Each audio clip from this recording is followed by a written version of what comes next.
हृदयं समर्पयामि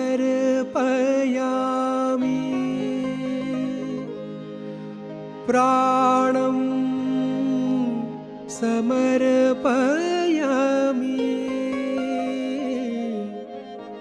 तव पाद पद्मे माता सर्वं समर्पयामि अन्यथा शरणं नास्ति त्वमेव शरणं मम।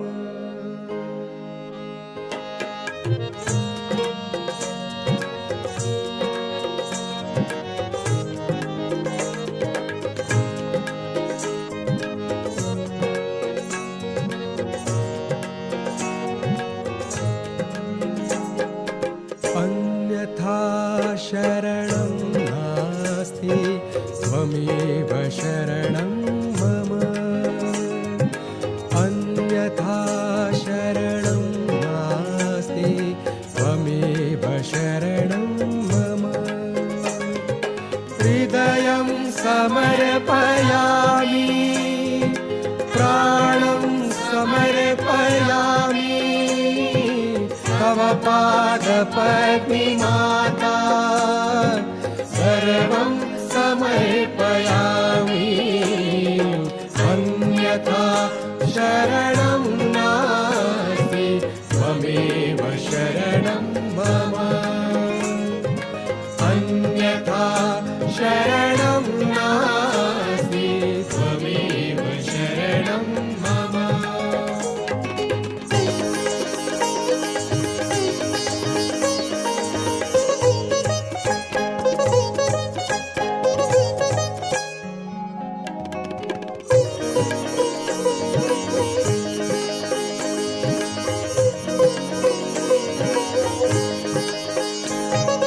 त्वमेव साक्षात् हरिप्रिया त्वमेव मा वागेश्वरी।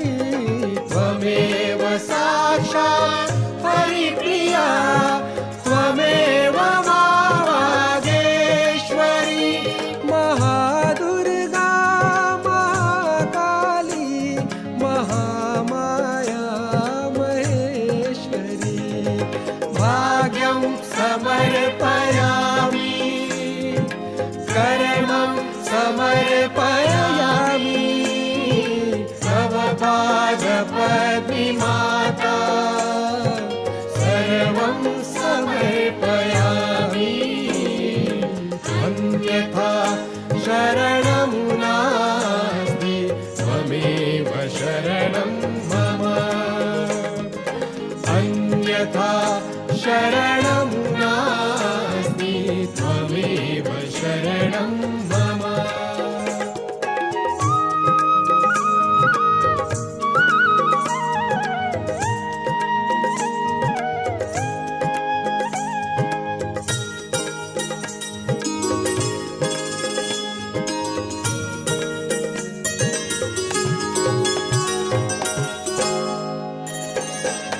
स्वयं साध्या स्वयं सिद्धि स्वयं सिद्धा स्वयं प्रभा।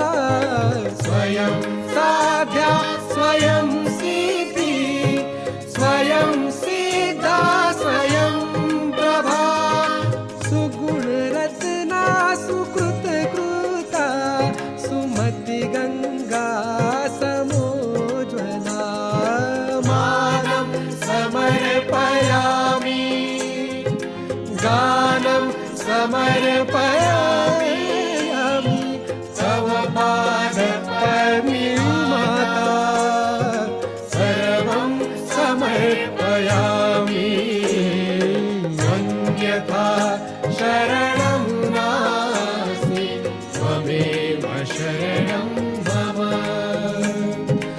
अन्यथा शरणं नास्ति त्वमेव शरणं मम।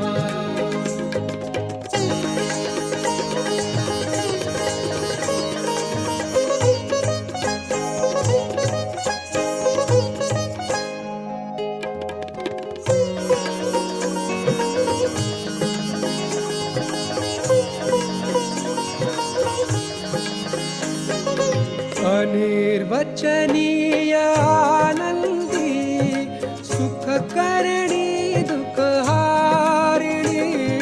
अनिर्वचनीय आनंदी, सुख करणी दुख हारिणी। योग संस्थापनार्थाय अविरल विश्वविहारिणी। संघं समर्पयामि, पुण्यं समर्पयामि। तव पादपद्ममाता सर्वं समर्पयामि। अन्यथा शरणं नास्ति, त्वमेव शरणं मम। अन्यथा शरणं नास्ति, त्वमेव शरणं मम।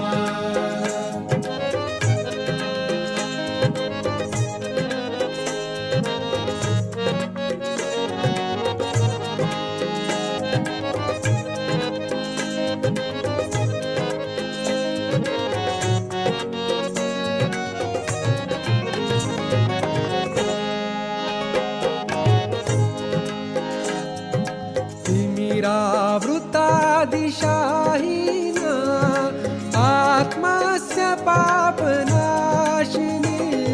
तिमिरावृता दिशाहीना, आत्मस्य पापनाशिनी। बहुजनहिताय वाणी तव, शाश्वत सत्य प्रकाशिनी। आद्यं समर्पयामि, अन्तं समर्पयामि। तव पादपद्ममाता सर्वं समर्पयामि। अन्यथा शरणं नास्ति, त्वमेव शरणं मम। अन्यथा शरणं नास्ति, त्वमेव शरणं मम। हृदयं समर्पयामि, प्राणं समर्पयामि। तव पादपद्ममाता सर्वं समर्पयामि। अन्यथा शरणं नास्ति, त्वमेव शरणं मम। अन्यथा शरणं नास्ति, त्वमेव शरणं मम। अन्यथा शरणं नास्ति, त्वमेव शरणं मम।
सागर से उठा बादल बनकर, बादल से बहा है जल बनकर, सागर से उठा बादल बनकर, बादल से बहा है जल बनकर। फिर नहर बनी नदियाँ गहरी, तेरे भिन्न स्वरूप तू एक ही है, तेरे भिन्न स्वरूप तू एक ही है। हर देश में तू, हर वेश में तू, तेरे नाम अनेक तू एक ही है, तेरे नाम अनेक तू एक ही है।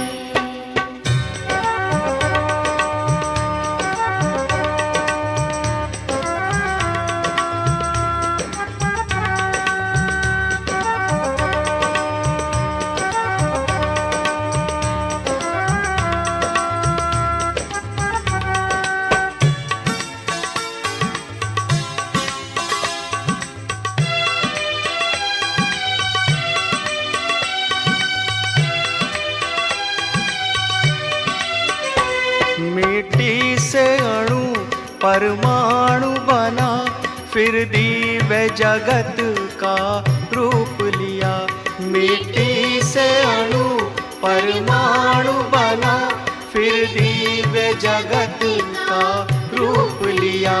फिर पर्वत वृक्ष विशाल बना, सौंदर्य तेरा तू एक ही है, सौंदर्य तेरा तू एक ही है। हर देश में तू, हर वेश में तू, तेरे नाम अनेक तू एक ही है, तेरे नाम अनेक तू एक ही है।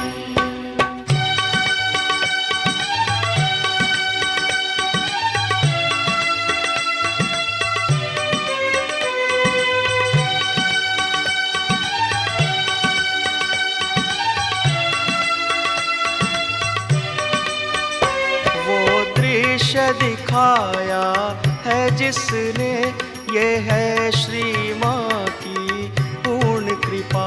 वो दृश्य दिखाया है जिसने, ये है श्री माँ की पूर्ण कृपा।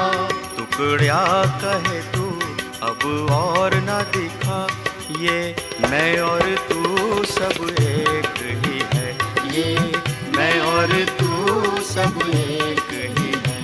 हर देश में तू, हर वेश में तू, तेरे नाम अनेक तू एक ही है। हर देश में तू, हर वेश में तू, तेरे नाम अनेक तू एक ही है, तेरे नाम अनेक तू एक ही है, तेरे नाम अनेक तू एक ही है।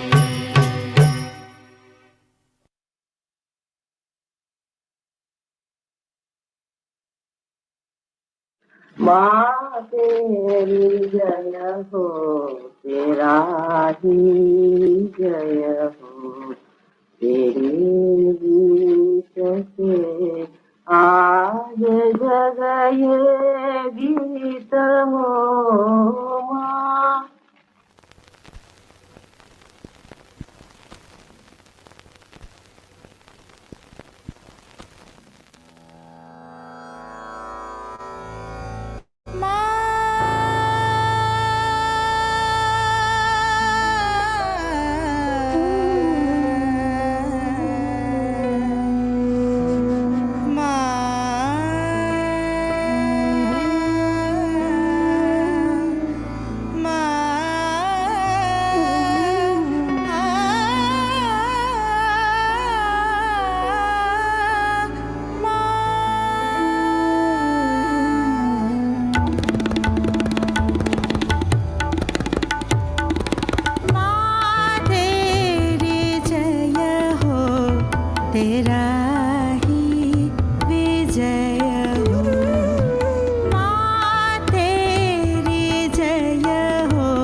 तेरा ही विजय हो।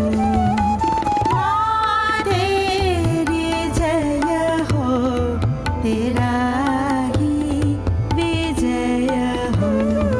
तेरे गीत से आज जग ये जीवित हो।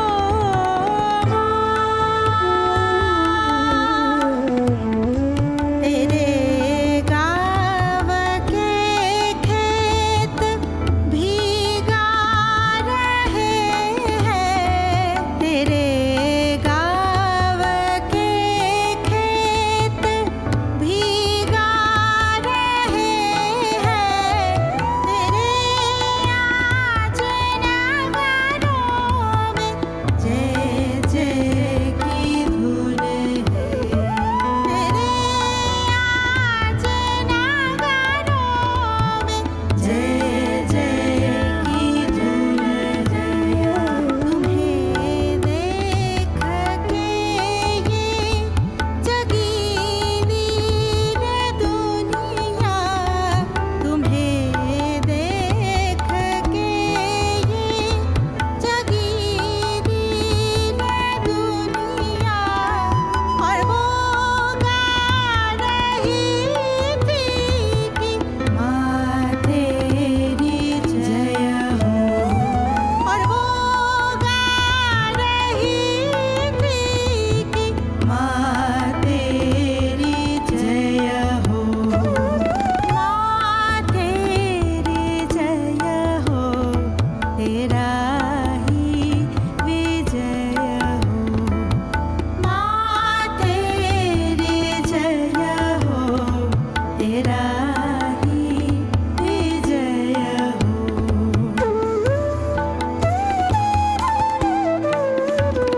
जब आँखों में आंसू जुबां पे थे छाने। जब आँखों में आंसू जुबां पे थे छाने।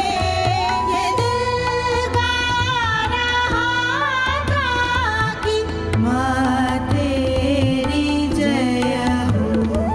ये दिल गा रहा था कि माँ तेरी जय हो। चिताए हमारी गगन से भिड़ी थी। चिताए हमारी गगन से भिड़ी थी। वहाँ लिख रही थी कि माँ तेरी जय हो। वहाँ लिख रही थी कि माँ तेरी जय हो। माँ तेरी जय हो, तेरा ही विजय हो। माँ तेरी जय हो, तेरा ही विजय हो।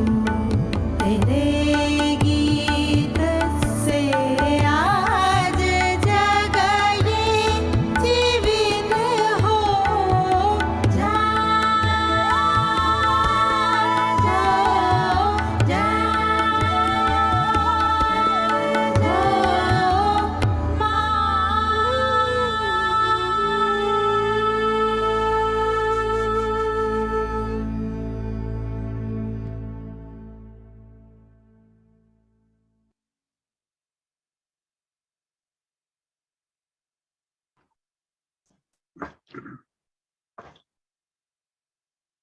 जय श्री माता जी। कल स्वतंत्रता दिवस है और हम तो सहजयोगी होने के नाते हम अपने देश से वैसा ही प्यार करते हैं जैसे हम अपनी माँ से करते हैं, क्योंकि देश भी हमारी माँ है, ये धरती भी हमारी माँ है। और ये जो योग भूमि है, जो भारत देश की धरती है, ये योग भूमि है जिसमें आपके जैसे योगी पैदा हुए हैं। तो आइए आज हम ये जो भजन आपने सुना जो कि माँ को इतना पसंद था, इसी से शुरुआत करते हैं। सहज योग दी एटर्नल नॉलेज, निरंतर ज्ञान के इस ध्यान के मंच पर आप सब संतों का, पुण्य आत्माओं का, देवदूतों का स्वागत। कृपया हमारी टीम की ओर से हमारा हृदय से प्रणाम स्वीकार कीजिए। आज के दिन तो हम लंबा ध्यान करते हैं, पर आप जानते हैं ना कि आज का दिन तो जो रविवार है वो आज्ञा चक्र का दिन भी होता है। आज्ञा चक्र का दिन होने के नाते हम आपको थोड़ी सी बातें श्री जीसस क्राइस्ट के बारे में बताना चाहते हैं, जो कि आज्ञा चक्र पर, जिनका वास जो है वो हमारी आज्ञा चक्र पर है। आप जानते हैं ना कि दो जो महान शक्तियां हैं, श्री गणेश जी की और श्री कार्तिकेय की, इन शक्तियों को कंबाइन करके श्री जीसस क्राइस्ट को बनाया गया। और क्योंकि ये इन दोनों शक्तियों से बनाए गए हैं, तो कहा जाता है कि ये पूर्ण ब्रह्म तत्व है। मतलब कि श्री जीसस क्राइस्ट पूर्ण ब्रह्म तत्व है, ओमकार है। श्री कृष्ण जो थे वो इनके पिता थे, और श्री कृष्ण ने इनको बहुत सारे आशीर्वाद दिए। जो 3 आशीर्वाद हैं वो हमें समझने चाहिए। पहला था, उन्होंने कहा कि आपका स्तर या आपकी सतह जो है वो मेरे से ऊपर होगी। इसका मतलब ये समझिए कि श्री कृष्ण जो हैं वो विशुद्धि चक्र पर हैं और जीसस क्राइस्ट आज्ञा चक्र पर। उनको फिर ये भी बताया कि आप पूरी सृष्टि के आधार होंगे। You will be the supporter of the whole universe. सृष्टि के आधार हो। और तीसरा आशीर्वाद जो मेन हमें समझ आनी चाहिए वो ये कि श्री कृष्ण ने कहा कि जो कुछ भी मुझे ऑफरिंग्स दी जाती हैं पूजा में, उसका 1/16 हिस्सा आपको शुरू में ही मिल जाएगा।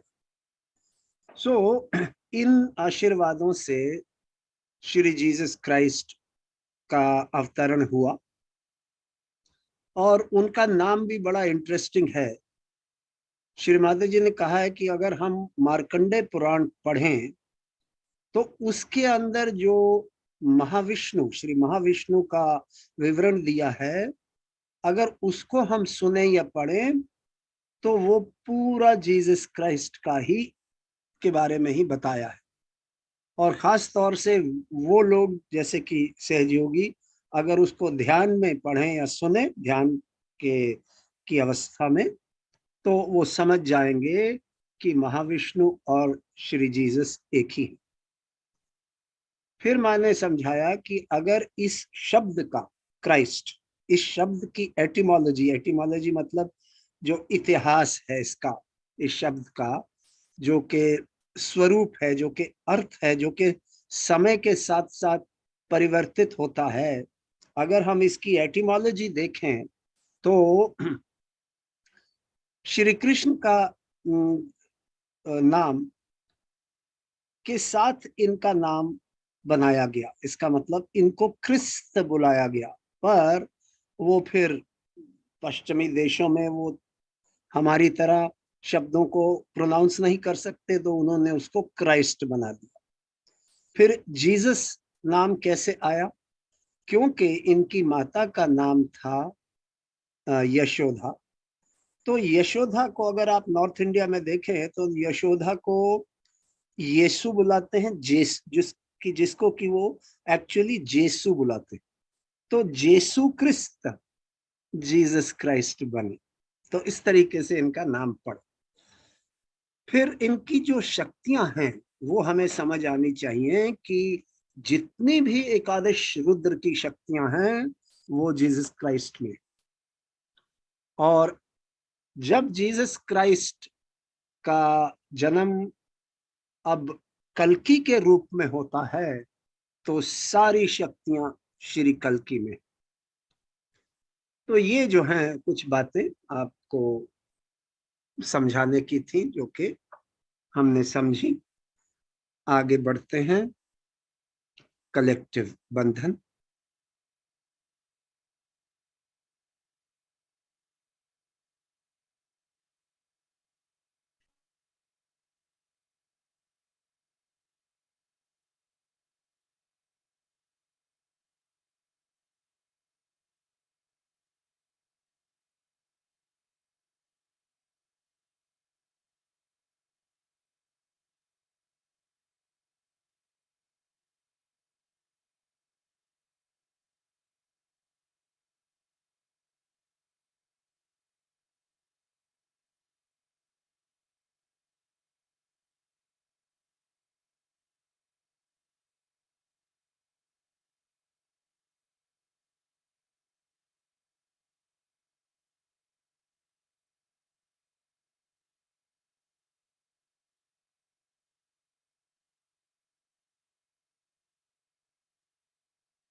त्वमेव साक्षात् श्री महालक्ष्मी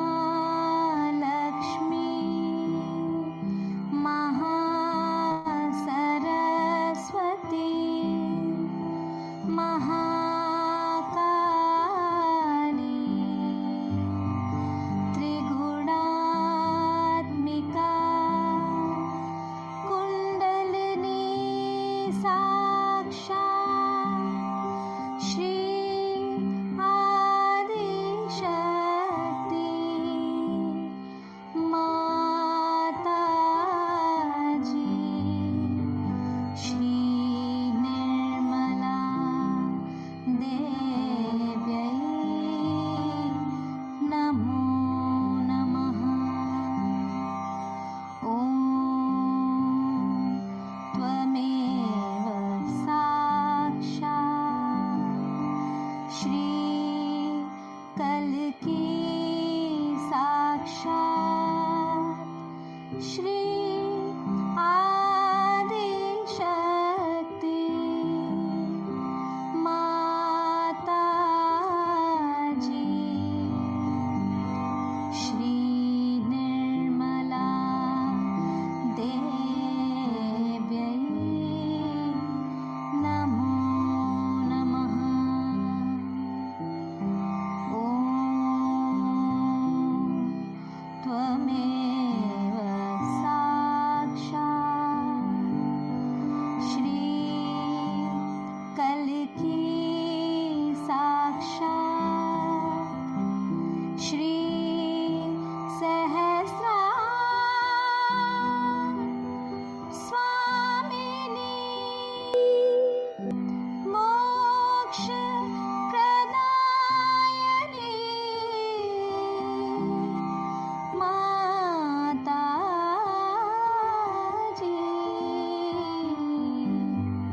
श्री निर्मला देव्यै नमो नमः। ॐ त्वमेव साक्षात् श्री गणेश साक्षात् श्री आदिशक्ति माताजी श्री निर्मला देव्यै नमो नमः।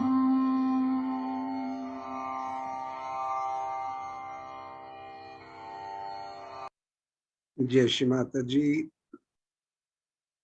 दोनों हाथ माँ की ओर, चित्त सहस्त्रार पर, नजर माँ की बिंदी पर। माँ को भक्ति से, श्रद्धा से, पूर्ण समर्पण भाव से निहारिए और माँ के प्रति अपने अंदर सुंदर सुंदर भाव बनाइए।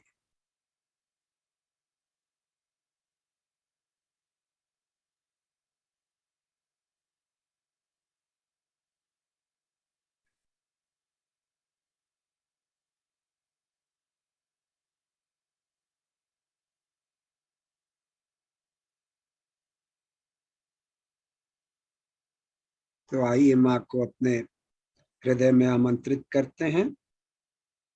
परम पूज्य श्री माता जी, हम बच्चों पर कृपा कीजिए, कृपया हमारे हृदय में आइए। माँ को अपने हृदय में बिठाएं, प्रणाम करें और माँ से क्षमा मांगे। परम पूज्य श्री माता जी, अगर हम बच्चों से कोई गलती हो गई हो, कृपया हमें क्षमा कर दीजिए। माँ, जिसने भी हमें चोट दी है, कृपया उसे भी क्षमा कर दीजिए।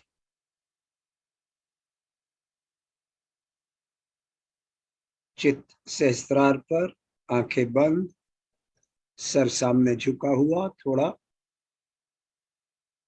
अपना आत्मनिरीक्षण कीजिए। बंद आंखों से अपने को देखिए।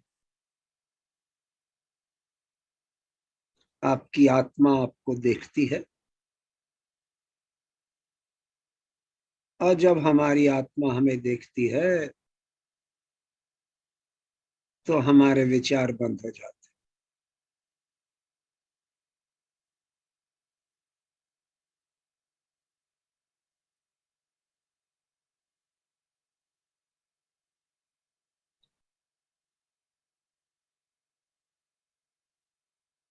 तो आइए, अब हमारा कनेक्शन हो गया माँ से, सो हम माँ से मांगते हैं। माँ, आज रविवार के दिन तो आप जानती हो कि हम गहरा ध्यान करते हैं और वो आप ही की कृपा से होता है। आज भी वही करना चाहते हैं। माँ, कृपया हमारी मदद कीजिए, हमारा मार्गदर्शन कीजिए।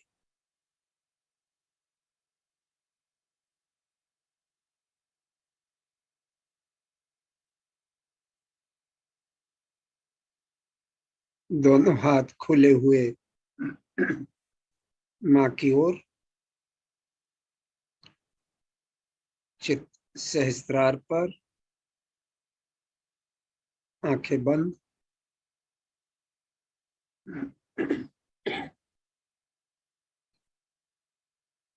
केवल महसूस कीजिए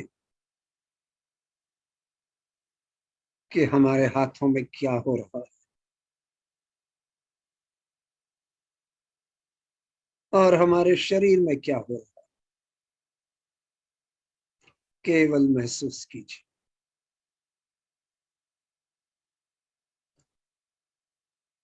कुछ मत सोचिए, कुछ मत करिए।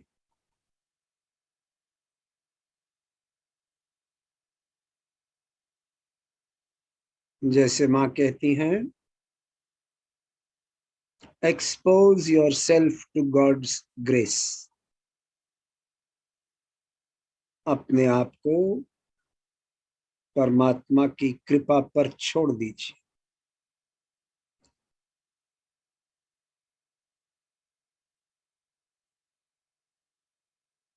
ये जो माँ से परम चैतन्य बहता है,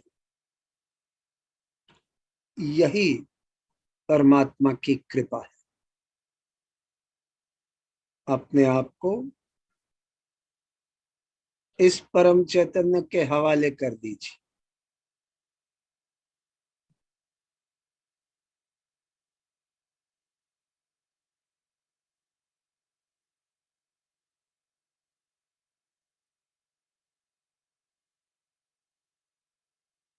सतर्क रहिए, चित्त सहस्त्रार से हटना नहीं चाहिए। किसी भी चक्र पर, किसी भी प्रॉब्लम पर अपना चित्त मत डालिए।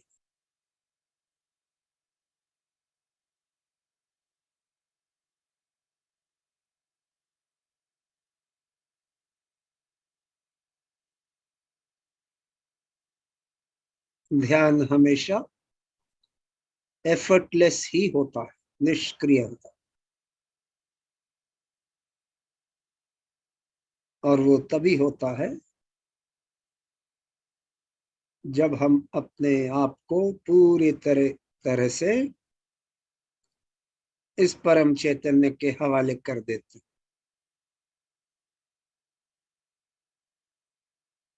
क्योंकि परम चैतन्य सब जानता है कि हमें कैसे ठीक करना।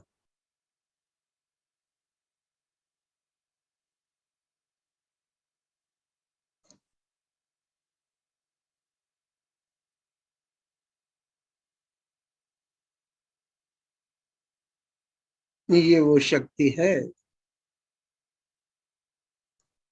जो हर वस्तु में प्रवेश कर सकती है।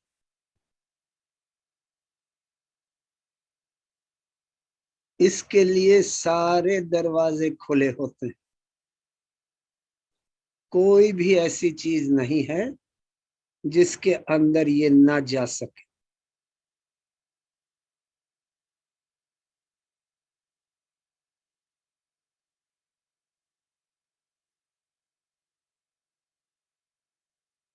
सो हमारे अंदर भी ये प्रवेश कर रही है और हमें अंदर से परिवर्तित कर रही है। इस परिवर्तन को देखिए, इस परिवर्तन को समझिए, इस परिवर्तन को महसूस कीजिए।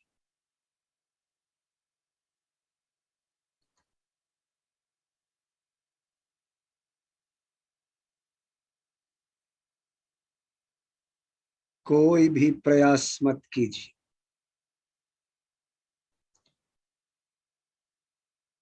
किसी भी मंत्र की जरूरत नहीं है। जब हम बच्चों की तरह हाथ खोल के बैठे हैं तो यही मंत्र है।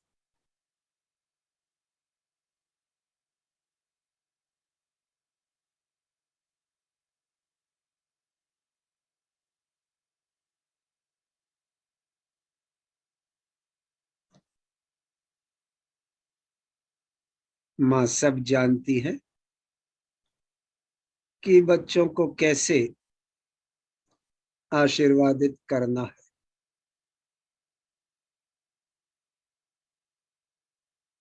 हमें केवल निर्विचारता में हाथ खोलकर बैठ जाना।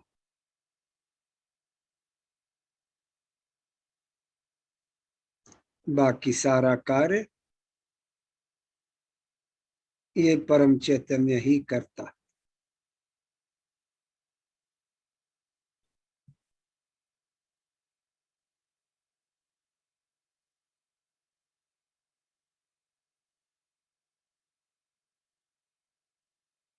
जैसे सूर्य उदय होता है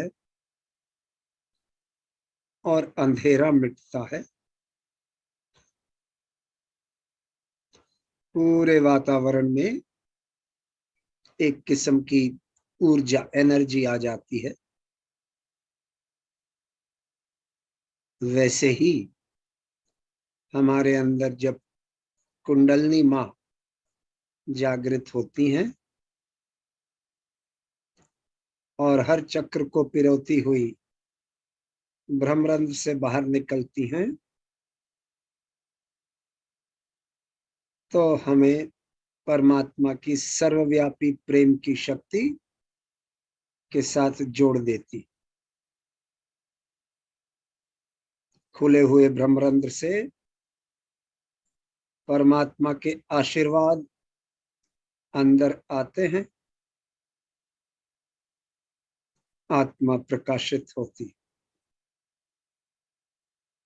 आत्मा का प्रकाश हमारे शरीर में फैलता,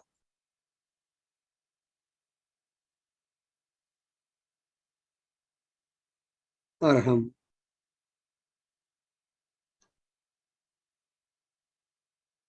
अपनी आत्मा से जुड़ जाते हैं और आत्मा के द्वारा परमात्मा से जुड़ जाते हैं।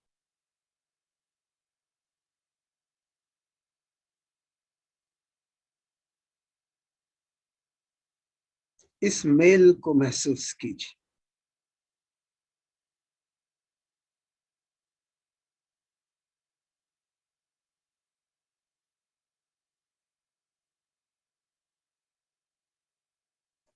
ये परवाह मत कीजिए कौन सा चक्र पकड़ रहा है क्या नहीं, सब छोड़ दीजिए। अगर चित्त वहां जाता है तो कहिए नॉट दिस, नेति।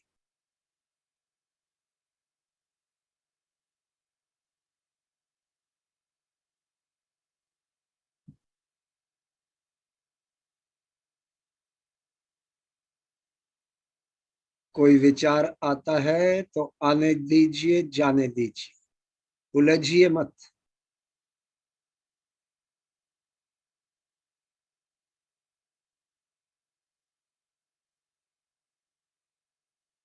केवल माँ के बहते हुए प्रेम को, इस प्रेम की शक्ति को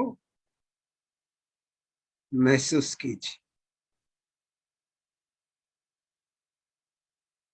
feel the love of Shri Mata जी।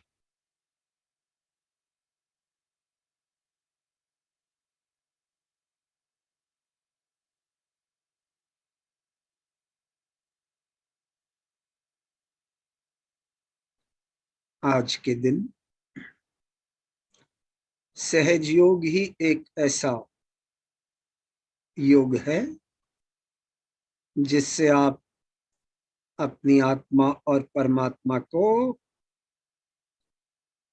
अपने अंदर, अपने शरीर में, अपने हाथों पे, अपने सर पर महसूस कर सकते हैं।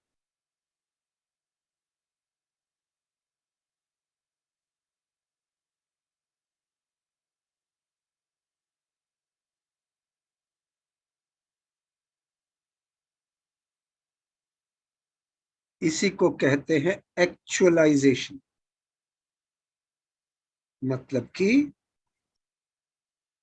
आप जो वास्तविकता है, जो एक आम इंसान को महसूस नहीं होती, उस वास्तविकता को आप महसूस कर सकते हैं। और तभी सब संतों ने कहा है कि हम आत्मा हैं। हम ये शरीर, मन, बुद्धि आदि नहीं है, बल्कि हम एक शुद्ध आत्मा है।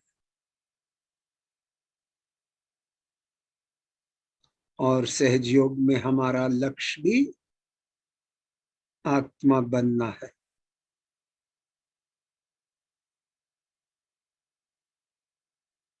जब हम अपनी आत्मा से जुड़ जाते हैं तो हमारे अंदर एक आराम और आनंद की स्थिति बन जाती।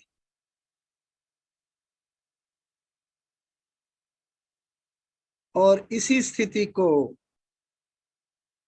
संत लोग कहते थे सत चित आनंद।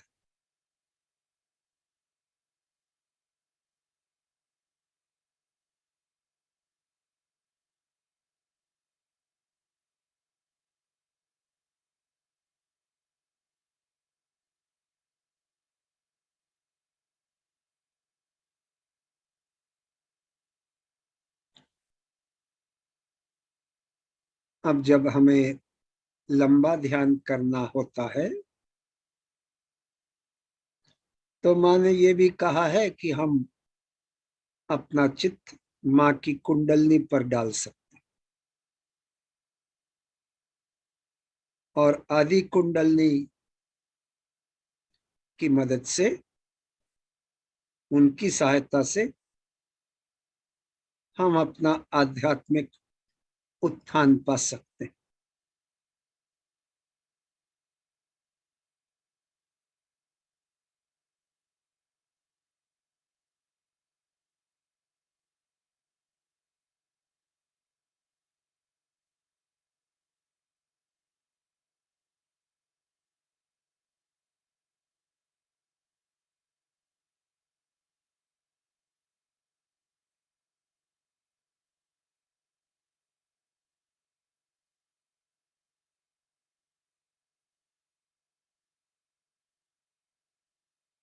अब अपने चित्त को थोड़ा ऊपर उठाइए, पहले 8-10 फुट उठाइए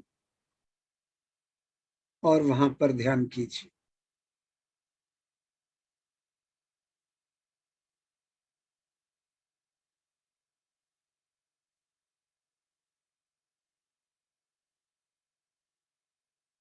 अब अपने चित्त को आसमान में ले जाइए।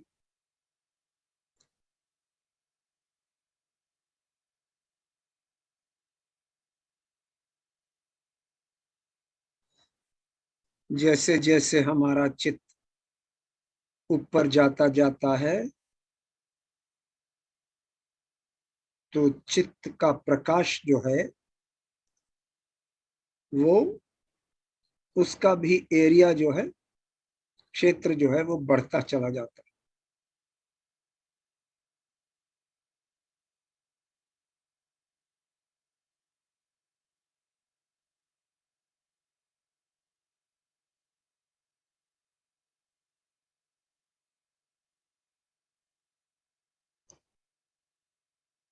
और यहाँ पर दूसरों के कल्याण के लिए जो भी आप प्रार्थना करना चाहते हैं वो कर सकते हैं।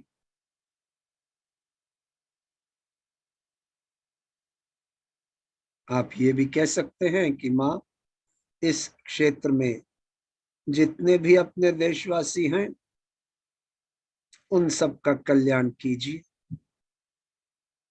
उनका हित हो, प्रेम का राज्य स्थापित हो।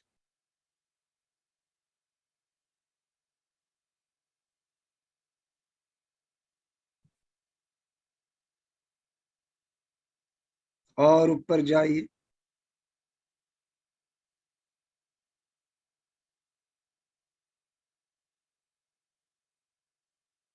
अब आपका जो क्षेत्र है,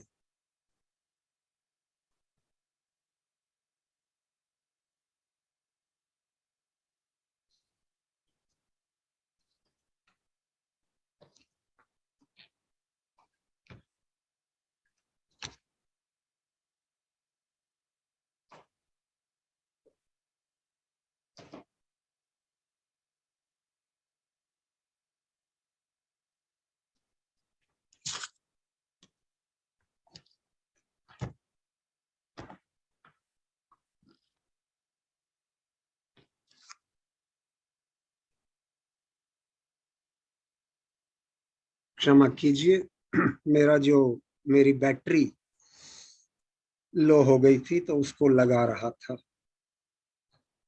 तो जैसे हम महसूस कर रहे थे, चित्त जैसे ऊपर जाता जाता है तो हमारे चित्त का जो प्रकाश है उसका क्षेत्र जो है वो बढ़ता चला जाता है। और इस क्षेत्र में आप जो कुछ चाहते हैं अपने प्रकाशित चित्त से मांग सकते हैं।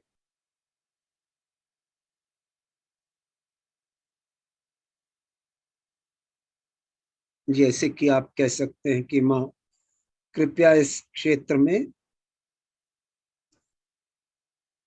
प्रेम को बढ़ा दीजिए, सबके हृदय में ऐसा प्रेम हो कि सब एक दूसरे से प्रेम करने लगे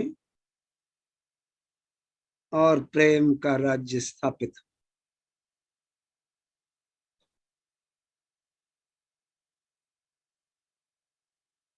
और ऊपर जाइए,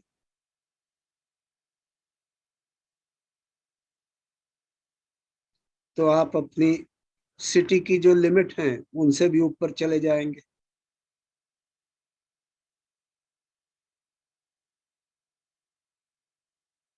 और आपका क्षेत्र अब और बढ़ जाएगा।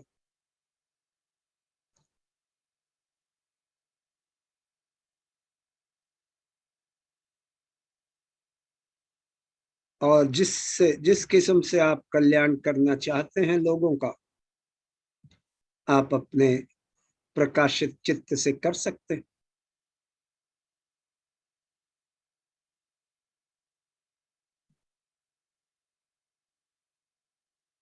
जहां पर भी आप अपना प्रकाशित चित्त डालना चाहते हैं, वहां पर परिवर्तन ला सकते हैं।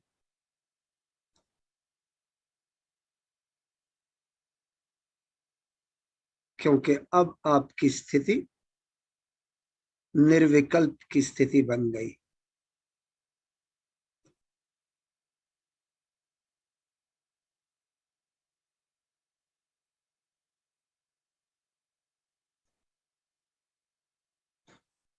और ऊपर जाइए,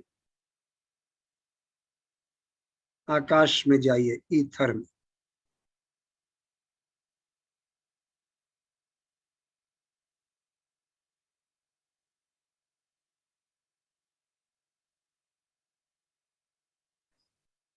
और ईथर या आकाश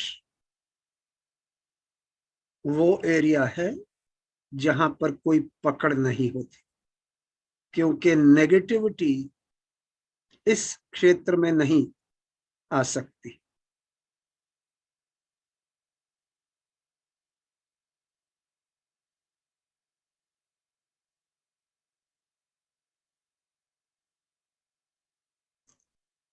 इस क्षेत्र में आपको किसी किस्म की पकड़ नहीं महसूस करेंगे। आकाश में जाइए।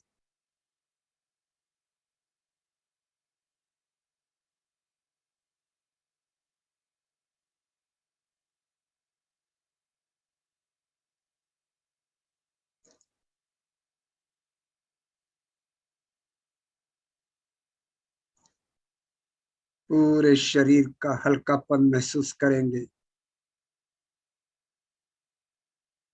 आनंद महसूस करेंगे।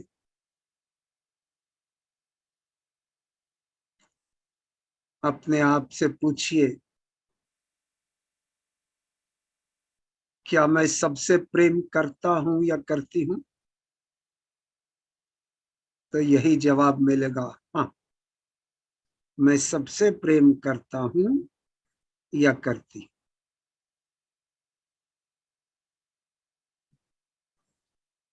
आपको याद होगा ना कि माँ ने कहा था,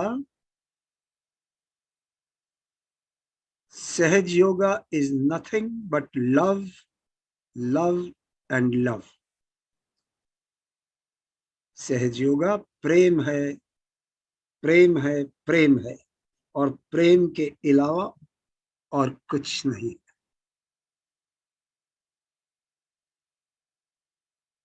तो जब हमारे अंदर ये प्रेम जागृत होता है, तो हम सहजयोग की गहराई को समझने लगते।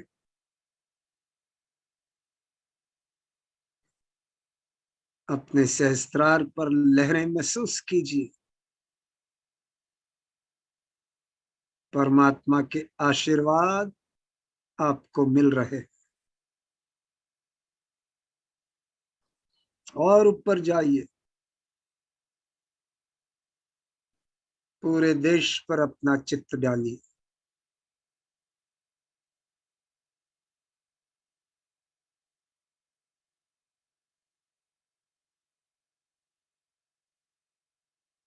ये 75 साल की सालगिरह जो स्वतंत्रता दिवस कल आने वाला है, अपने देश के लिए प्रार्थना कीजिए।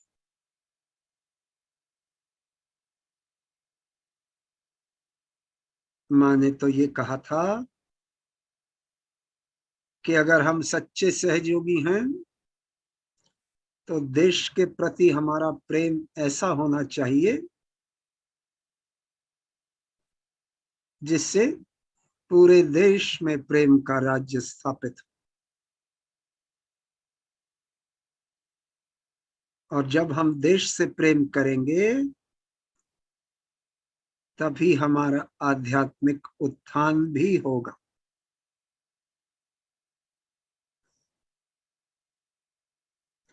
क्योंकि ये प्राचीन देश, it is the cradle of civilisation. यहीं से शुरुआत हुई थी, यहीं पर अंत होगा।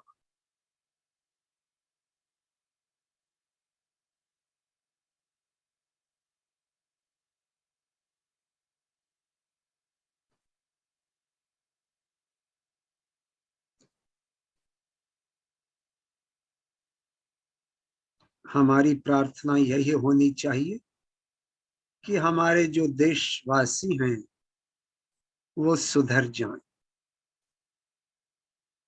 उनके अंदर प्रेम और सद्भावना की भावनाएं जागृत हों।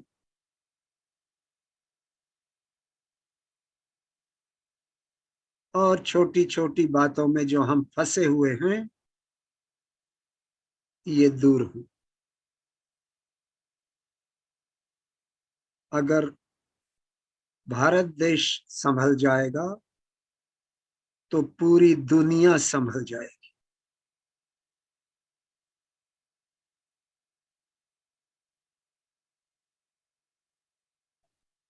माँ के प्यार को महसूस कीजिए।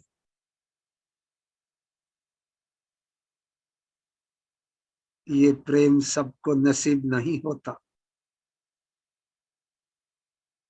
हम सब भाई बहन खुश नसीब हैं कि हम परमात्मा के प्रेम के दायरे में रहते हैं।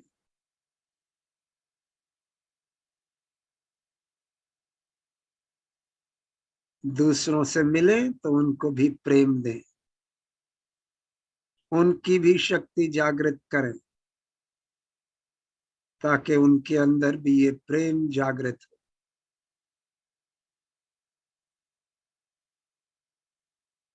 इस देश का, पूरे विश्व का कल्याण तभी होगा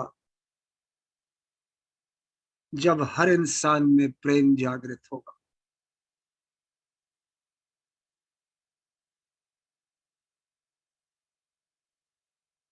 और जिसके अंदर नहीं होगा वो उत्क्रांति से अलग हो जाएगा। He will be out of the evolution.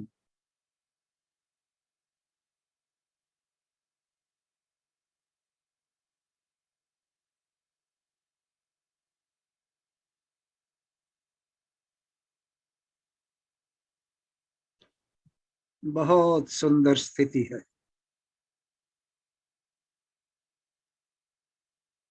इस स्थिति को छोड़ने का ही मन नहीं कर रहा तो ध्यान करते रहिए और आनंद लेते रहिए।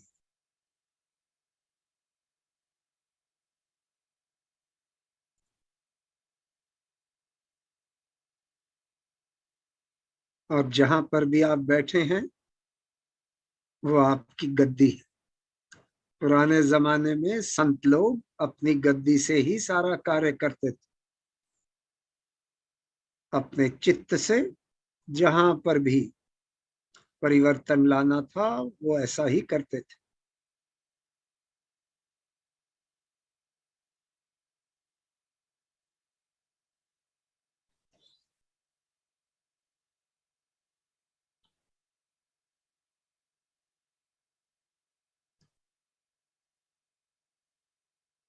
हमें लोगों को ये नहीं बताना कि हम क्या कर रहे हैं। आपको पीछे से सारा कार्य करना है। कोई ढंढोरा नहीं पीटना।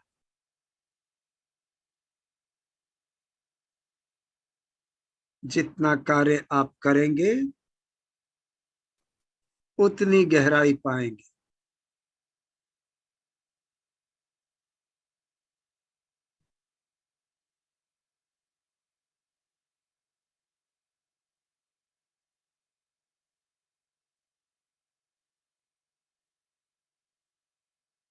आज श्री कृष्ण पूजा है पूरे देश में, तो प्रार्थना कीजिए कि माँ, आज श्री कृष्ण पूजा है,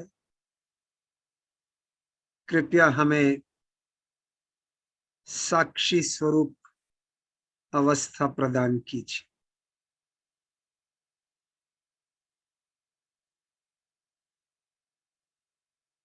ताकि हम साक्षी स्वरूप अपने जीवन के खेल को देख सकें। जब आप साक्षी स्वरूप बन जाएंगे तो किसी भी चीज से आप उलझेंगे नहीं, क्योंकि आप समझ जाएंगे कि ये तो एक लीला है, ये पूरा जीवन ही लीला है।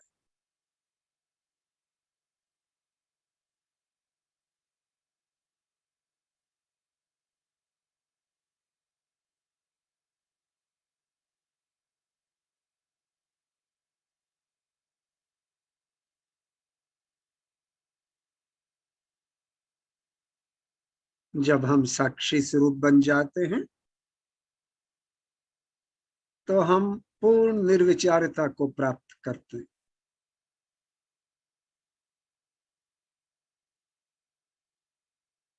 क्योंकि जब तक हम निर्विचार नहीं होते तब तक साक्षी स्वरूप नहीं हो सकते।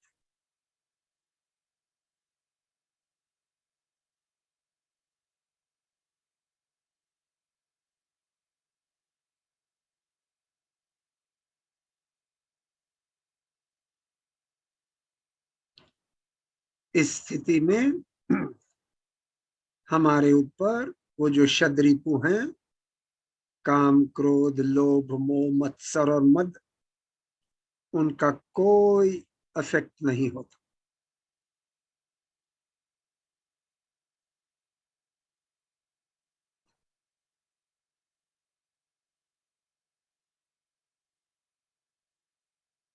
इस स्थिति में हम परमात्मा की सर्वव्यापी प्रेम की शक्ति के साथ जुड़े रहते हैं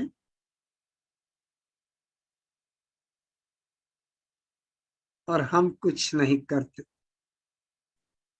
सब ये शक्ति ही करती है।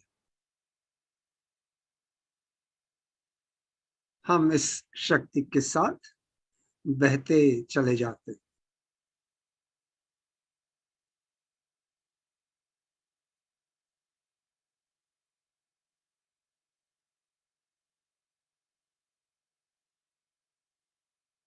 और फिर हमें ये भी समझ आ जाती है कि सारे जीवित कार्य ये शक्ति ही करती है।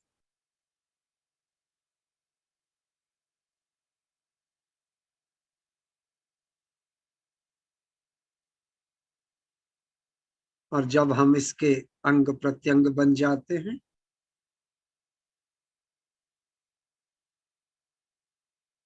तो हम उस स्थिति को महसूस करते हैं जो आत्मा की है, जो परमात्मा की है।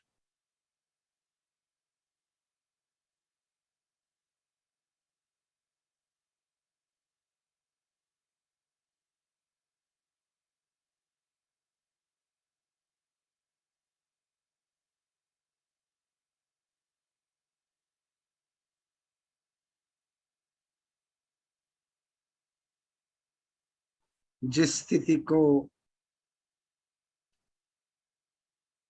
संत लोग पुराने जमाने में अपने अंतिम दिनों में महसूस करते थे, उसको आप रोजाना महसूस करते हैं।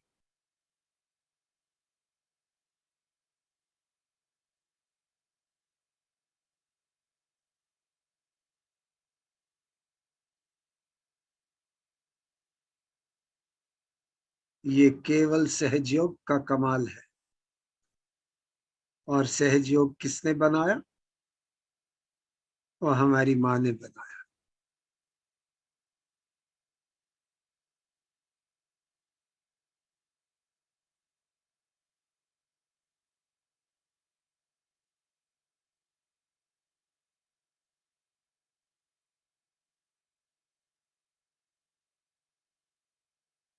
बहुत सुंदर स्थिति।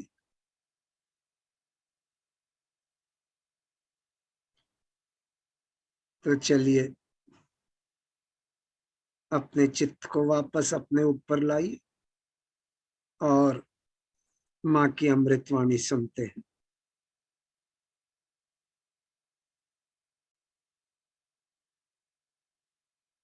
Today we are going to have Sri Krishna Puja.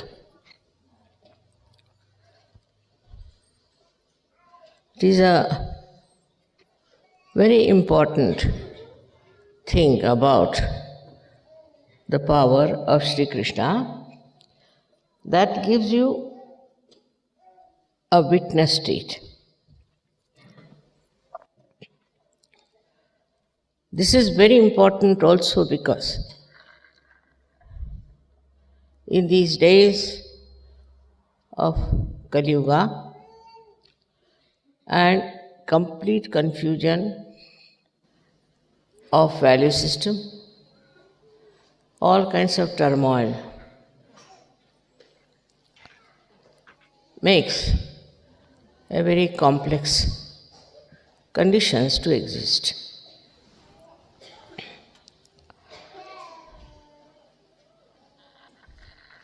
The state of witnessing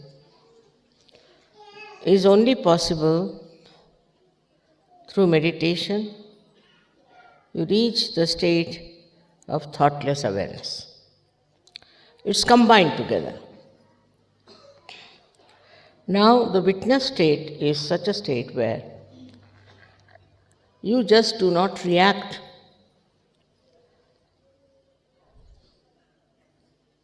If you react, then the problem starts.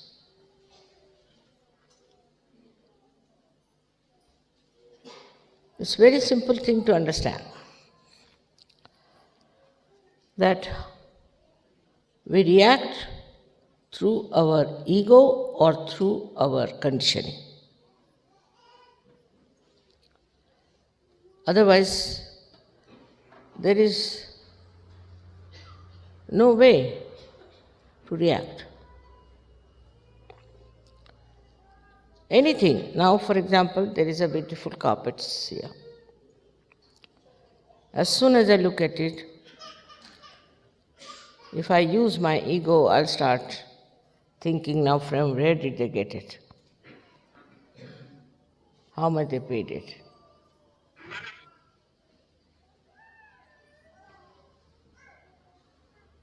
This is the first reaction. Then you can even go further with it. Anger can come in. Why did they bring such a nice carpet? What was the need to put it here? Goes on like that, one after another. Now in my conditioning, if I see these things, I would say that this color is not suited for Krishna Puja. They should have had another puja, another color for this Krishna Puja. So this kind goes on from one to another to another. But that means this conditioning is built up within us. All our problems of our conditioning are really horrible. For example, racialism. We have racialism. In America it's very much more, you can feel it. Though they don't say, but if you go, say, from Italy, you feel it. If you go from India also, you can feel it. Now, why this racialism is there? What is the reason? Why do we react to this kind of horrible hatred for another community or another color, which is only skin deep? Now, with rationality, you might be able to explain, oh, what, these people, they are absolutely useless, or they have come to our country and are just troubling us. All these conditionings are there. But if you see, when they talk of immigrants, the Americans must know they are immigrants, all of them. America never was their country. And they threw away all the other red Indians, took away their land, and very nicely they are the owners of America. But the reaction is those who are not white complexion, they are all to be condemned, tortured. Now, if they are by nature violent, then also this conditioning of violence comes. Then they start killing each other. They have killed ruthlessly so many people, thinking that they have a right to go into any country and kill everyone and take the land that is not their own. Actually, land doesn't belong to anybody as such. But nobody has a right to go occupy it and throw away the people who do not belong to that country. Yesterday was the Independence Day of India, and I have seen the flag going up,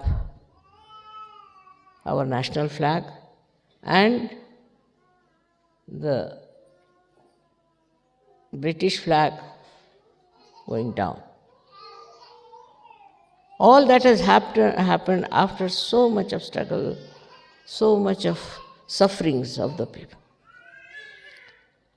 Because they came to India, landed nicely there, and became the masters. So, this is also a kind of a conditioning that comes in a collective way, that you go into anybody's country, throw away the people from there, or sort of occupy that place and become the masters. It's like going into somebody's house that belongs to somebody and throw away the people who are inside and nicely settle there as the owners and the masters.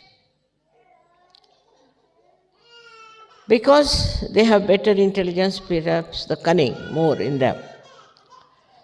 With that cunning, if the white people think they can rule the black people,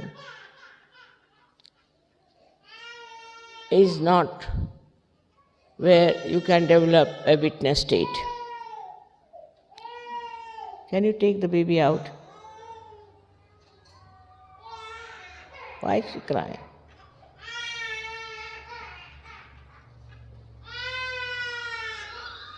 इतना छोटा बच्चा क्यों रो रहा? Must be thirsty.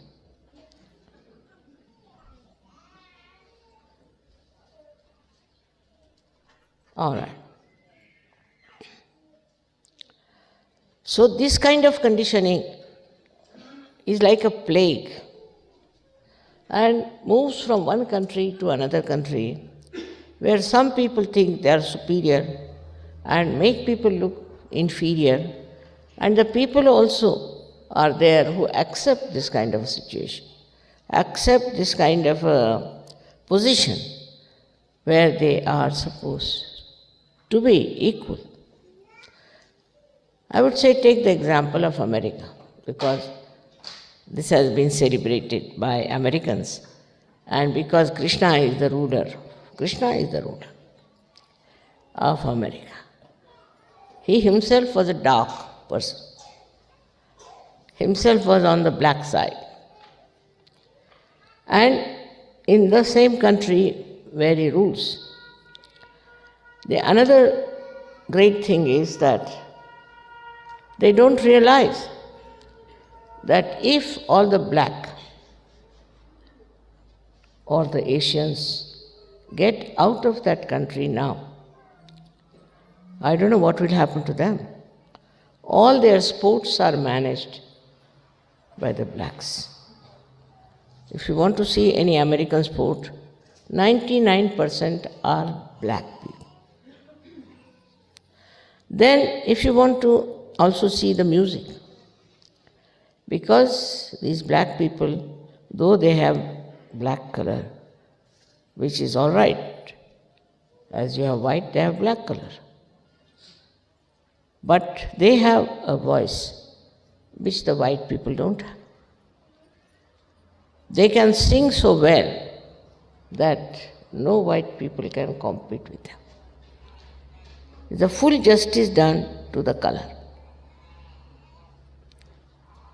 Now, if you take out the Asians, all doctors, all nurses, all architects, all accountants, all of them will disappear. Now what will remain? You have to understand that it is color which is nothing to do with your intelligence, with your value system, with your spirit. We are here to achieve our spirituality. The spirit doesn't understand color because it is so superficial and it is so very cruel to condemn someone for the color.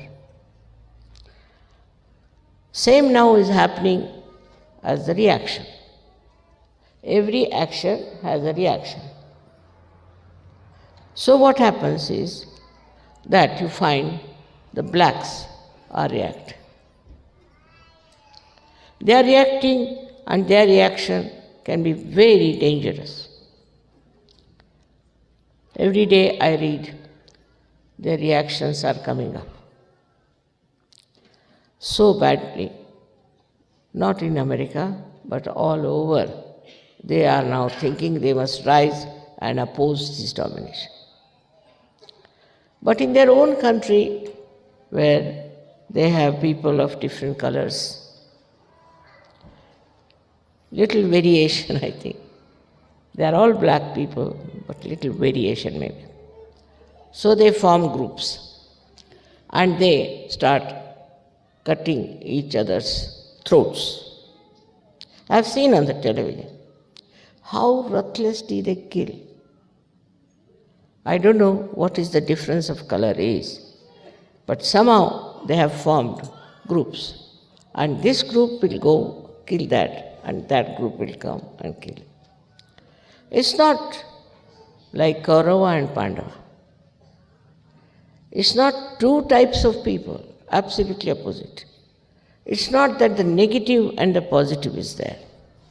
It's not. They are all negative, whether they are white or black. And they start quarreling and fighting with each other.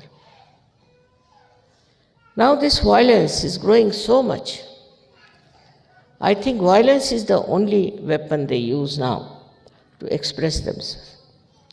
You see here, something happens, so somewhere there you find they explode bombs and kill so many innocent people. It's very, very sinful to do like that. Even the slightest violence is sinful.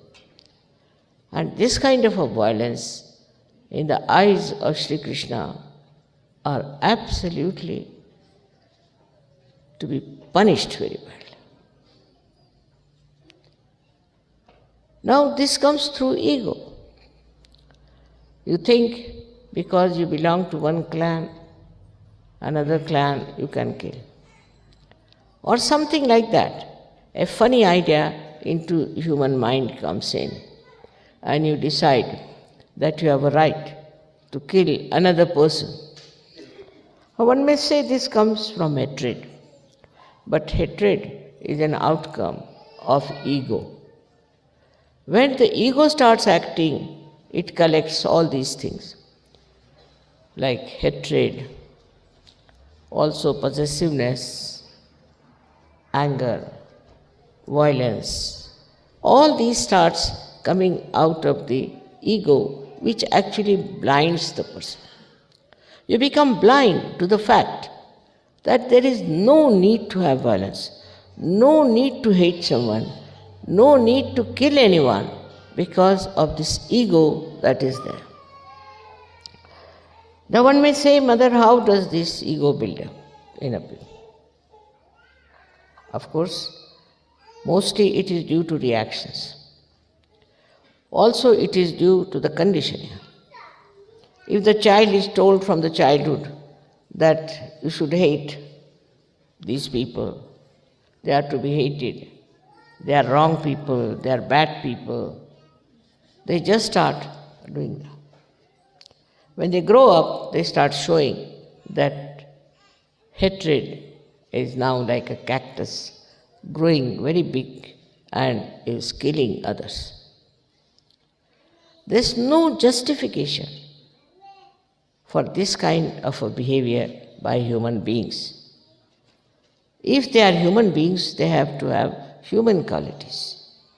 And that is what is possible only if we learn how to just witness and not to react. For example, you see two cocks are fighting. You enjoy that. Two cocks are fighting, people are enjoying. One cock dies, they are very happy, as if the one which died had killed his parents or did something like that. Very surprising. Now in Spain, even now, there are these bullfights going on.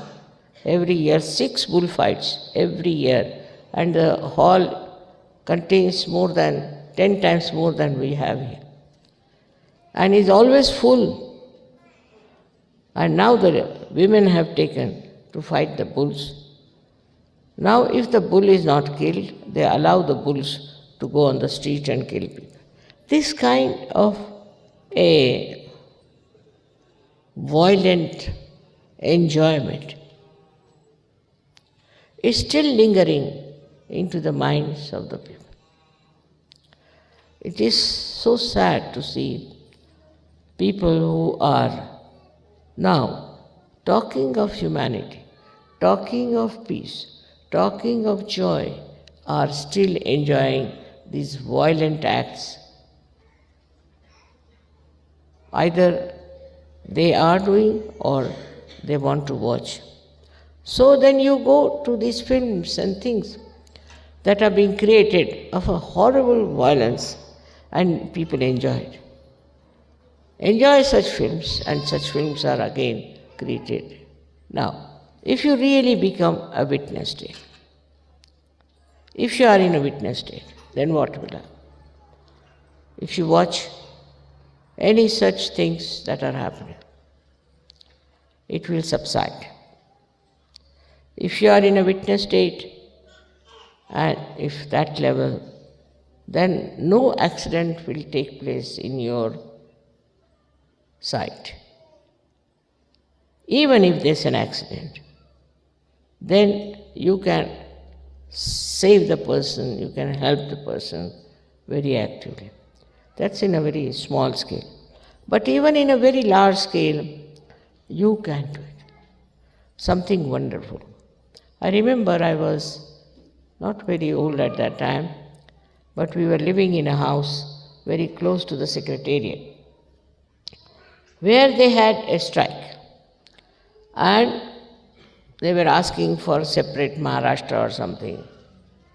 So the police was standing there, and by the order of the chief minister, they were shooting at everyone who was coming. Anyone who passed through that road, they were shooting, they were enjoying a shooting game, all of them. I saw all this and I just couldn't bear it. I just went down and asked the police to stop it. They stopped. You'll be amazed, they stopped. Then I carried those people who were wounded up in my house, took out their bullets and all that, called the ambulance and saved them. But for that, one thing was there, I was in a state of witnessing, so you become fearless. There is no fear at all once you learn how to have the state of witnessing. Because when you are not witnessing, you get disturbed, you get upset, you get excited, you may join also this wrong time of people.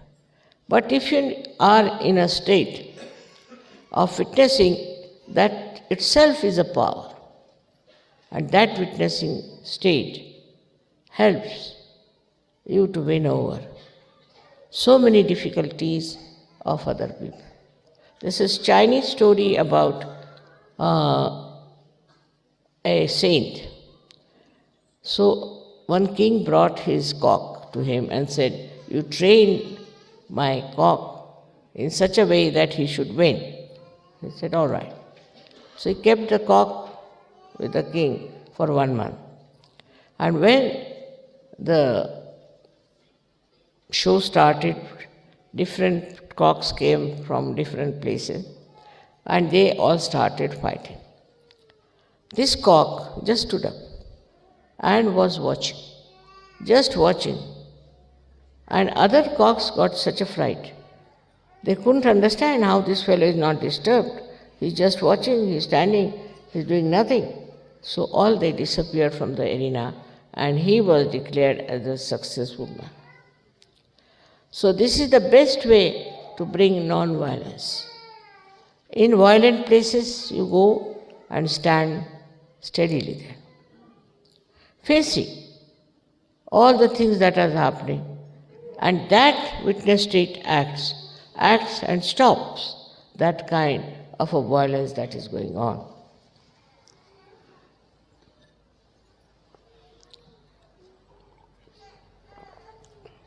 But witness state is not a mental state. It is a state of a spiritual ascent where you become a witness. Best way to practice witness state is not to criticize anyone. Not to criticize. I've seen people who are all the time criticizing others. They cannot criticize themselves, so they start criticizing others. So much so that they don't even see what's wrong with them. They don't even say what wrong they have done to others, because they think they have a right to criticize others, and they enjoy this criticism very well. Actually, there's nothing to be criticized. You just watch and see for yourself. That's all is your right. You have no right to criticize anyone or anything. But some people think if you do not criticize, then it will go on like this and it will never stop. It's not that. Once you watch the thing yourself, only just watch, your attention itself is enlightened now. With that enlightened attention, you can just watch and stop the nonsense that is there. But we are always conscious that we are something great and we have to do this and we have to do that. Under these circumstances, what happens is that you become another problem. Because what can you do? You can't do anything. But what you can do is to watch. By watching and by just seeing things as they are, you really develop a very different state of being. Firstly, all such people who are just witness, what happens to them is very interesting. that their memory loss is much less. Because whatever they see becomes like a picture to them. Like we can say, they can tell you even the color, the folding, everything. Whatever they see is so much in their mind like a photo, and they can tell you exactly what they have seen. And your memory is not lost. While if you react onto everything, your memory becomes horrible. And people are so much habituated with reacting. Like I know of one gentleman, he had a habit of reacting, and I was going with him in the car. So he was reading every advertisement, every name of every shop, every person, everything. He was just telling who is that, what is that, this, that. I was wondering, look at this gentleman, he's talking so much, what will happen to him? But ultimately I found that all such people who are all the time reacting become, actually they have, I think, senile decay, or maybe they become forgetful, very forgetful. But this is not the only loss we have. With this kind of people, when they are formed into a collective, they can be very dangerous people. Because with that kind of a nature, they have to do something. They must do something, because after all, they are combined together for a purpose, or we can say for some reactions which all of them have built up. In small things, in big things, you will find people do like that. And some people who are very much developed in this kind of behavior can collect lots of people and do any amount of harm to others. I would get the picture of Hitler. For 9 years, this fellow was watching what wrongs Jews are doing. He wouldn't watch what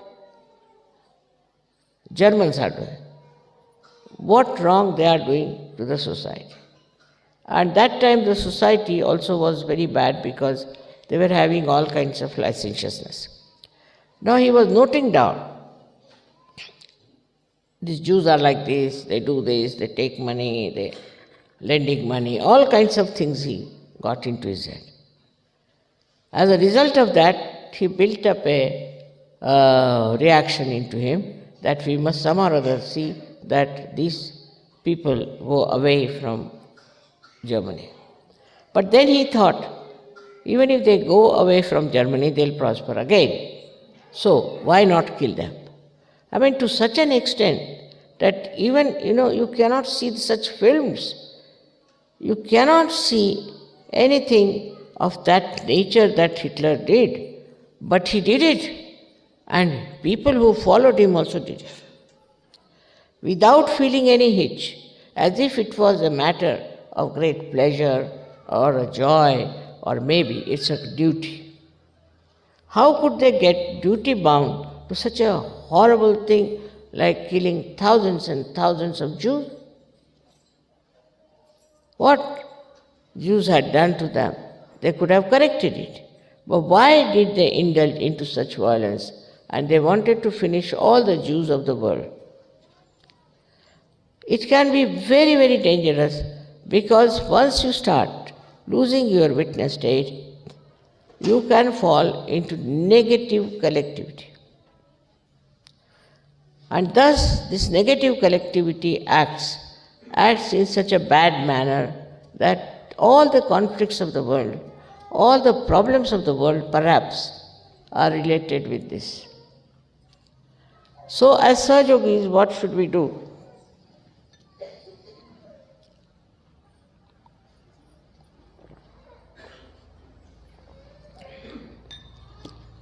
We should not react. We should not react. If you see something wrong, all right, you meditate on that. You meditate. If you find anything wrong happening, all right, meditate on that. If somebody is unkind to you, at that moment do not react. Afterwards, when that person is quietened, you tell him or tell her. Because at that time, when he's so volatile or she's volatile, if you tell, nothing will happen. Gradually, I don't say always you can win over such people, but gradually you may be able to make them understand that it's wrong. It's wrong to do things which they have been doing. In a way, you see, the reaction to anything which is stupid also can be very self-destroying. Like some people have built-in reactions, like you have seen this Mr. Clinton behaving. I mean, you can't understand a man of his stature, of his level should have such reactions. But must be from his childhood, or I don't know how he built it up. Now he is in trouble. Very shameful. This also is, I think, perhaps comes from a very great indulgence into reactions. Why should you react to a woman? I can't understand. Or to a man. And this is one of the biggest problems of today's culture, especially in all the developed countries. That all the time men are looking at women, women are looking at men. For what? Perhaps they look at women because they want to see how many women are looking at them. Or they look at men perhaps, maybe that how many men are looking at them. Why? Why is this happening? Because they have some inferiority complex in them, or that they want to attract the attention of everyone. I mean, horrible things are done these days to attract the attention of others, to get the sympathy of others. I mean, if you see the level of your awareness, where it goes, you'll be amazed. Like they say, one lady killed her 8 children just to get sympathy from others. Think of such horrible things people are doing. Now, if you want others to have reaction, you do this. That you want others to see you or to react to, I don't know, to give you importance, you can say. But what's the use of such an empty importance? But people are seeking. And is a very common disease of modern life. All the time, how you should look, how you should appear, how you should walk. Everything is so stupid and wastage of energy. God has created human beings very, very different.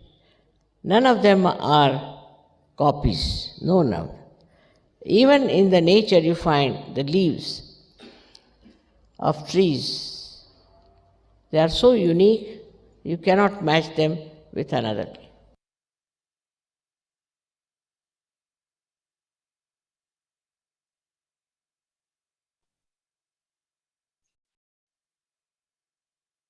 जय माता जी। माँ ने जो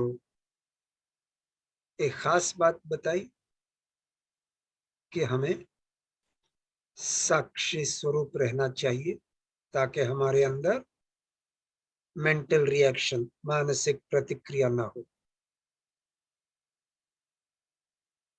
इसी विषय पर आइए थोड़ी देर ध्यान करते हैं, इसको आत्मसात करते हैं।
जय श्री माता जी। 3 महामंत्र।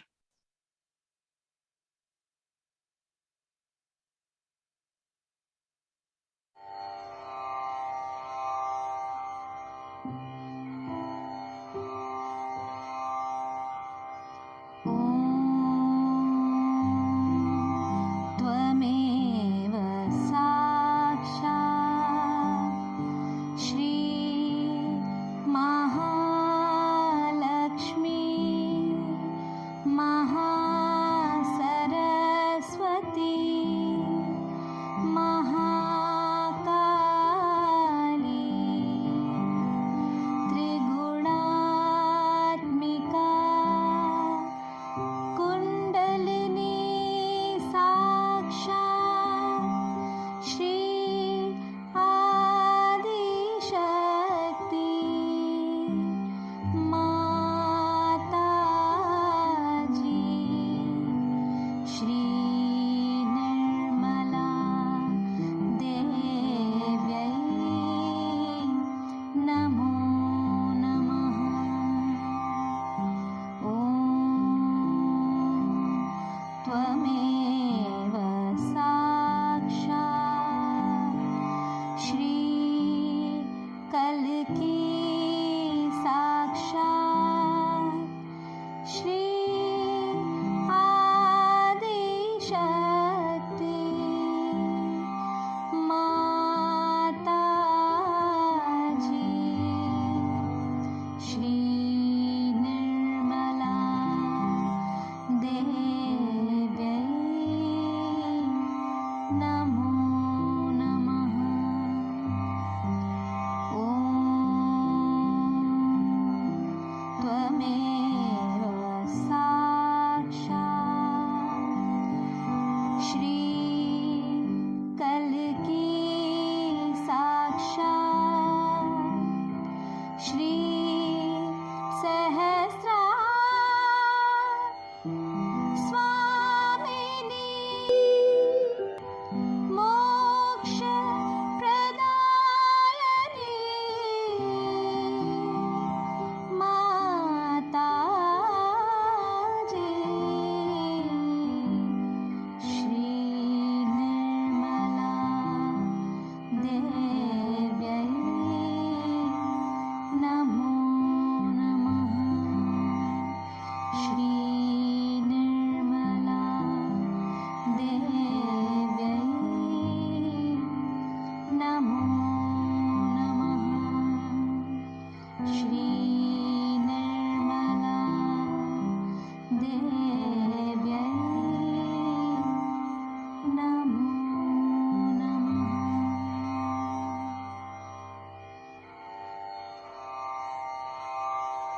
जय श्री माता जी। सामूहिक बंधन।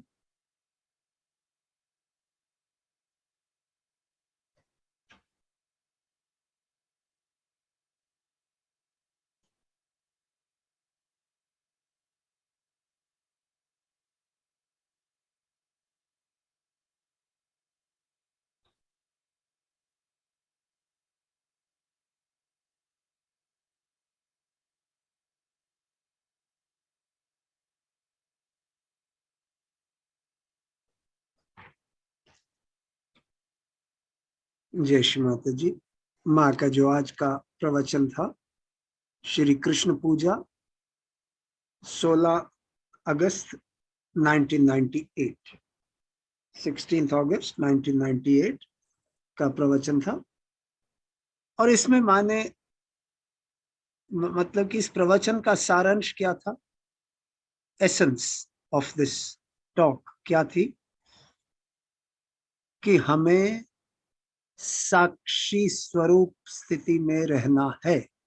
We have to be in the witness state, और विटनेस स्टेट के साथ हम निर्विचार समाधि को प्राप्त करते हैं, जिससे कि हमारे अंदर रिएक्शन नहीं होता। सो मैंने कहा कि ये जो रिएक्शन हमारे अंदर होता है, जो मानसिक प्रतिक्रिया होती है, ये हमारे अहंकार या प्रति अहंकार, ईगो या कंडीशनिंग से होती है। और इससे बचने के लिए माने जो बताया कि सहज योगियों को क्या करना चाहिए। पहली बात माने बताई कि बिल्कुल रिएक्ट मत कीजिए। अगर आप किसी गलत इंसिडेंट को देख रहे हैं तो उस पर ध्यान कीजिए, उस समय थोड़े समय के लिए ध्यान कीजिए। जब आप ध्यान करेंगे तो आप विटनेस स्टेट में आ जाएंगे, निर्विचारिता में आ जाएंगे और आपके अंदर कोई रिएक्शन नहीं होगा। दूसरा, अगर कोई आपसे कुछ गलत कह देता है तो उसी समय रिएक्ट मत करिए। क्यों? क्योंकि अगर उसी समय करेंगे तो जो मूर्खता वो कर रहा है वही मूर्खता हमारे अंदर से निकलेगी। इसलिए उस समय बस अपना चित्त सहस्त्रार पर रखते हुए उसको देखिए, जो कि गलत बात कर रहा है या कोई गलत अल्फाज इस्तेमाल कर रहा है, चित्त सहस्त्रार पर रखते हुए उसको देखिए और रिएक्ट मत कीजिए।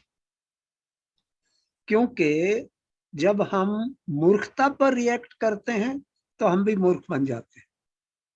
तो फिर हमारे अंदर और दूसरे इंसान में क्या फर्क है? फिर मैंने कहा कि आजकल का जो युग है वो ही कलयुग इतना भयंकर है कि हमारे आगे इस तरीके के ये इंसिडेंट्स होते हैं और जिसके अंदर अगर हम अपने आप को कंट्रोल न करें तो हम भी बह जाएंगे। और इसी वजह से मैंने पूरे प्रवचन में समझाया कि कितनी ज्यादा वायलेंस हो रही है पूरी दुनिया में। और आपने देखा ही होगा कि हर हफ्ते या 10 दिन बाद ये पता चलता है कि एक किसी इंसान ने यूनाइटेड स्टेट्स में कितने लोगों को मार दिया, कितने बच्चों को मार दिया, स्कूल में शूटिंग हो रही है। सो ये इस किस्म की जो वायलेंस है वो इसीलिए हो रही है क्योंकि इन लोगों में इतनी ज्यादा ईगो और कंडीशनिंग हो गई हैं कि अपने आप को रोक ही नहीं सकते। तो माने इस बातें जो हैं ये पूरे प्रवचन में समझाई और फिर ये कहा कि हमारी जो ईगो है या अहंकार है वो कैसे बढ़ता है? रिएक्शन से बढ़ता है। जितना रिएक्शन हमारे अंदर होगा उतना अहंकार बढ़ेगा। जितनी हमारे अंदर कंडीशनिंग होंगी मेंटल, उतना हमारे अंदर अहंकार बढ़ेगा। और फिर कई देशों में बच्चों को ये समझाया जाता है, सिखाया जाता है कि दूसरे मजहब के लोगों को, दूसरे मजहब के लोगों को आप घृणा कीजिए। जब बच्चे इस भावना से बड़े होते हैं तो उनके अंदर इसी किस्म की घृणा की भावना जो है वो पैदा हो जाती है। और फिर मैंने समझाया कि देखिए हिटलर ने क्यों ऐसा किया, क्योंकि इस किस्म की भावना जब हमारे अंदर आ जाती है तो वो बढ़ती चली जाती है। और जब हम सहयोग में आ गए हैं तो आप देखते हैं कि आपको कितना आनंद आता है जब आप ध्यान में जाते हैं, ध्यान की गहराई को प्राप्त करते हैं। तो उस आनंद को आप हमेशा महसूस करने के लिए निर्विचारिता में रहिए, चित्त सहस्त्रार पर रखिए और मेंटल रिएक्शन नहीं होना चाहिए। विटनेस स्टेट में साक्षी स्वरूप बनकर रहिए और जितना आप इस स्थिति में रहेंगे उतनी गहराई हमारी बढ़ेगी। फिर माँ ने समझाया कि जब हम रिएक्ट नहीं करते हैं तो हमारी मेमोरी जो है, हमारी जो याददाश्त है वो भी अच्छी रहती है। जितना हम रिएक्ट करते हैं उतनी उतनी हमारी मेमोरी, हमारा जो याददाश्त है उतनी कमजोर होती चली जाती है। और जो लोग बहुत ज्यादा रिएक्ट करते हैं जब वो थोड़े बुरी उम्र के होते हैं तो सब कुछ भूल जाते हैं, उनको कुछ याद नहीं रहता।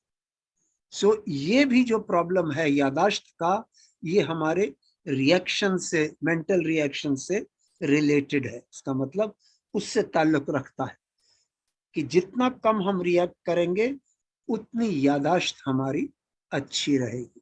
चलिए माँ को धन्यवाद करते हैं। परम पूज्य श्री माता जी, आज जो आपने हमें ज्ञान दिया है और ध्यान की सुंदर अवस्था दी है, इसके लिए हम सब बच्चे आपके बहुत बहुत आभारी हैं। आपको कोटि कोटि प्रणाम। माँ, अगर हमारे से कोई गलती हो गई हो, कृपया हमें क्षमा कर दीजिए।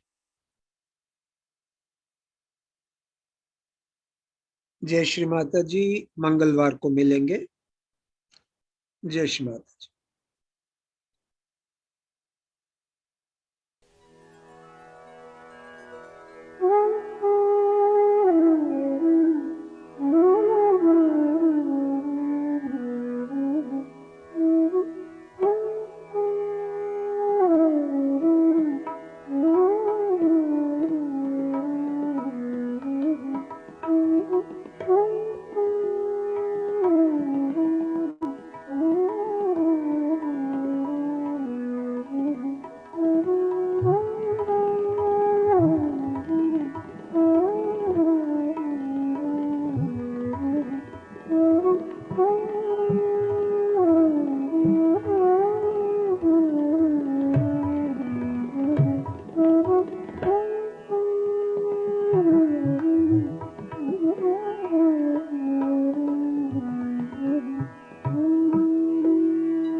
हाँ अमृत,